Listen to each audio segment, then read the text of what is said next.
c'est sur l'affermissement fondamental où nous sommes en train de voir des notions de base de la vie chrétienne. Vous savez, ce sont des notions élémentaires, mais qui fait la base d'un chrétien. Alors beaucoup de gens négligent ça. Or, c'est important. Amen. On avait vu la semaine passée des conditions d'accès au salut. Il y a des conditions pour accéder au salut que Dieu donne. Amen. Et on avait dit, la première condition, c'était croire en Jésus comme don parfait de Dieu pour toi.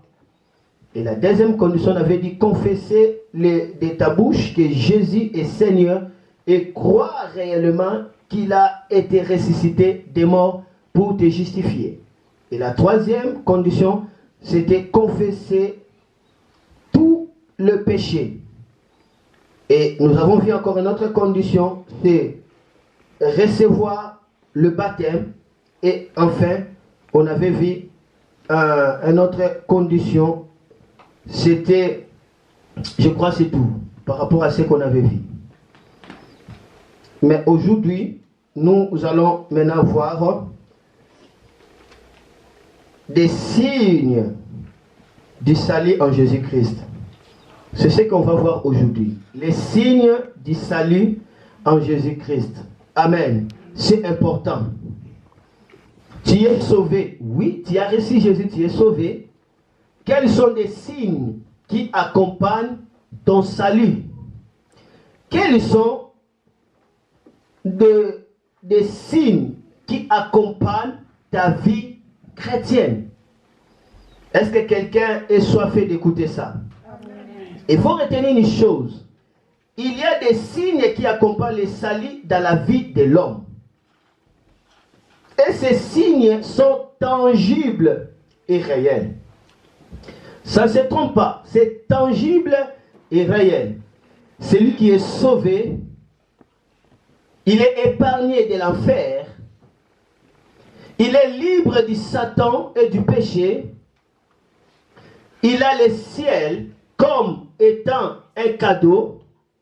Cette personne-là aura des signes tangibles et visibles qui vont l'accompagner. Amen. Amen. Le premier signe du salut en Christ dans la vie de l'homme, c'est Jésus-Christ vient dans la vie. Si tu écris, tu vas écrire que Jésus-Christ vient dans la vie. Amen. Jésus-Christ vient dans la vie. C'est ça le plus grand signe, je peux dire même le signe majeur du salut en Christ. Celui qui est sauvé, il va vivre un grand signe. De quoi? De la présence de Jésus dans sa vie. Jésus vient dans sa vie. Jésus vient habiter son cœur. À partir de ce moment, cette personne n'appartient pas à lui-même. Il appartient à qui? À Jésus. Son corps ne lui appartient pas. Désormais, son corps appartient à qui? À Jésus. Parce que Jésus entre dans sa vie comme étant une maison, et tout ce qui est à cet homme appartient à qui? À Jésus. Amen. Jésus devient le maître. Jésus devient le Seigneur. Jésus devient le sauveur. Il devient le propriétaire de la vie. C'est merveilleux que Jésus soit le propriétaire de ta vie. S'il est le propriétaire de ta vie, le diable n'a rien à réclamer vis-à-vis de toi. S'il est le propriétaire de ta vie, il doit bien prendre soin de ta vie.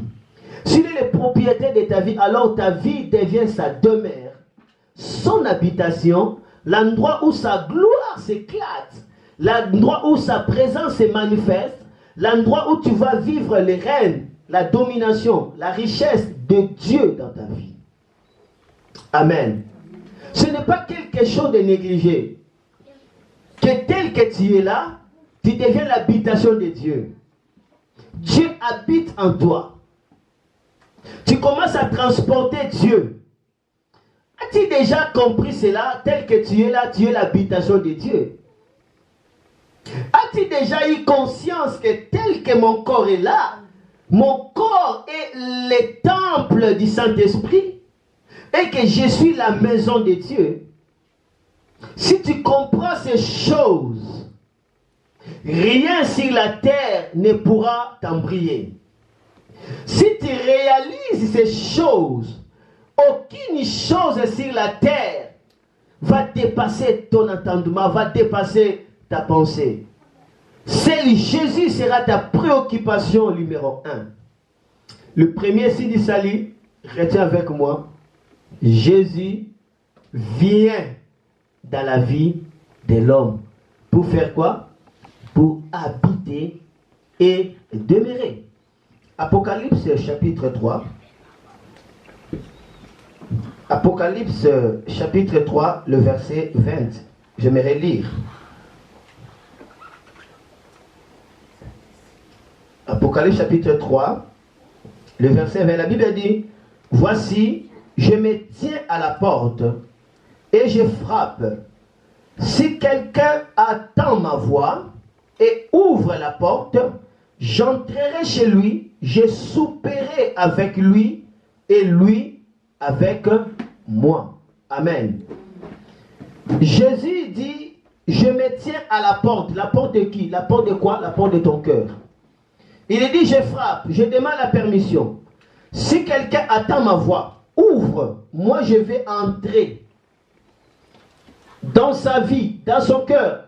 Je commencerai à soupirer avec lui. Est-ce qu'on peut lire cette version, la parole de vie, toujours le même chapitre, Apocalypse chapitre 3, verset 20. Nous, si on peut lire ici, qu'est-ce que la Bible dit?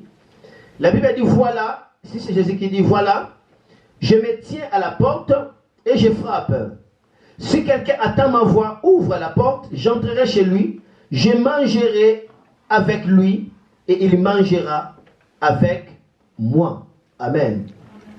Lorsque Jésus parle de manger ici, il s'agit tout simplement de la cohabitation, la communion, l'entretien, l'amitié. Amen.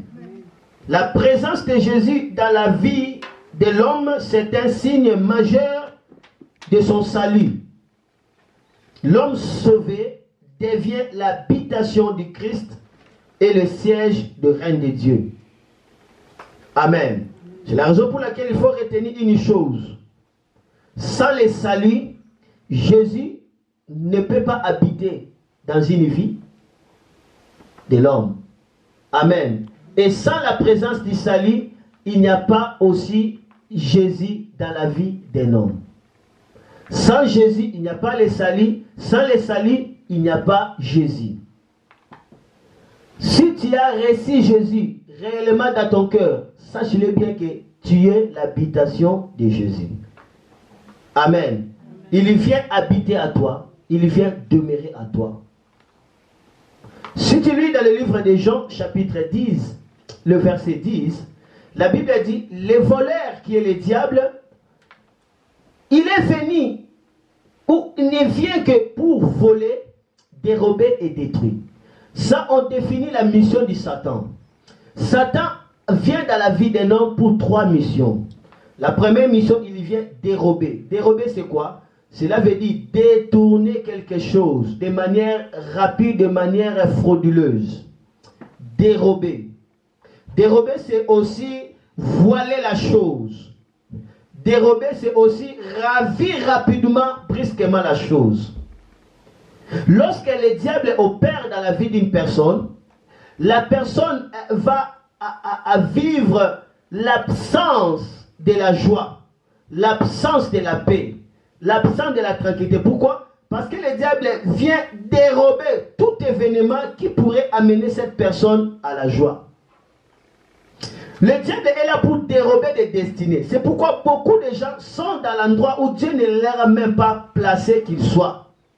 Pourquoi? Parce que le diable peut dérober une destinée. Le diable peut rendre une personne qui était destinée à être générale, le diable peut le rendre tout simplement un caporal. Le diable peut rendre une personne inutile. Parce qu'il vient pour dérober. Il dérobe la paix. Il dérobe l'inspiration. Il dérobe l'intelligence. Il dérobe la moralité. Il dérobe la maîtrise de soi. Il dérobe la patience. Il dérobe la douceur. Le diable dérobe tout ce qui constitue comme étant des vertus ou des qualités dans la vie d'une personne. S'il ne dérobe pas, le diable va faire quoi? Il va détruire. Une vie sans Christ, c'est une vie qui est exposée à toute forme de destruction. Et si le diable n'arrive pas à détruire, qu'est-ce qu'il va faire? Il va égorger. Cela veut dire tuer. Amen. Mais la Bible a dit, Jésus vient afin que ces brebis reçoivent la vie et qu'elle soit en abondance. Voilà comment s'émerveiller et que le salut en Jésus-Christ amène la vie de Jésus à sa plénitude dans la vie de l'homme qui a reçu ce salut. Tel que tu es là, alors que toi tu as déjà cru au Seigneur Jésus, laisse-moi te dire que tu es le récepteur de la vie de Jésus-Christ dans sa plénitude. Jésus nous sauve pour nous donner l'abondance. Jésus nous sauve pour nous amener dans une vie impactée, une vie parfumée, une vie rayonnante, une vie de joie et une vie de différence. Jésus nous donne sa vie dans sa plénitude. Jésus nous distribue sa qualité. Il nous distribue sa façon de vivre. C'est la raison pour laquelle la personne qui a reçu Jésus, vous allez voir que cette personne, sa vie se transforme.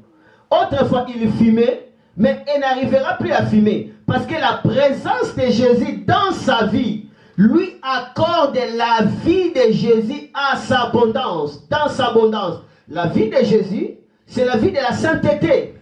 C'est la vie de la paix. C'est la vie de la joie. C'est la vie de la sagesse. Je vous dis la vérité. Recevoir Jésus-Christ te connectera même à la sagesse. Je connais beaucoup de gens dans l'école, ils faisaient que des 30%, des 40%, ils n'ont jamais fait des 50%. Mais alors qu'ils ont reçu Jésus, ils deviennent intelligents même dans l'école. Jésus nous donne l'intelligence. Jésus nous façonne. Jésus, sa présence dans notre vie, ce qui est plus important que tu dois retenir, alors que tu reçois Jésus, tu vas vivre une vie surnaturelle. Parce que Jésus va te doter de sa vie. Tel que tu es là, tu as la vie de Jésus. Mais si tu ne l'expérimentes pas, parce que tu n'es pas encore conscient de cette vie que tu as reçue en toi. Le même Jésus-Christ qui était sur la terre, il a fait le ministère, il a guéri les aveugles, il a ressuscité les morts, il a fait du bien. C'est ce même Jésus-Christ que tu as reçu le jour où tu avais cru en lui. Et il vient habiter à toi pour l'éternité.